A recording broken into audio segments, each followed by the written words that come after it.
করলে না পাই, দে দে টাকা দে। পুরা মিল মতো 2000-ই আছে। এই সন্ধ্যাবেলা সবাই ব্যাগটা গুছায় সাইনবোর্ডে আয় পড়িস, আমি টিকিট কনফার্ম করে রাখতেছি। চল মার্কেটে যেতে দিব, কিছু কেনাকাটা করতে দিব না। এই দেরি করিস না কিন্তু।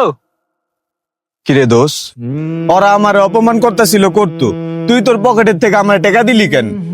আরে তুই কি ভাবছস তোর এই টাকাটা আমি এমনি ফ্রিতে দান করে দিছি? আরে না বেটা, পরবর্তীতে যখন তোর কাছে টাকা আইবো, তুই যখন সচ্ছল হবি তখন আমার টাকা আমার আবার ফেরত দিয়ে দিবি। আমি কিন্তু তোর পকেটের শূন্যতা বুঝতে পারছি বন্ধু। ওরা তোর অপমান করতে আছে, আমি তো শুধু তোর মান সম্মান রক্ষা করছি রে ভাই।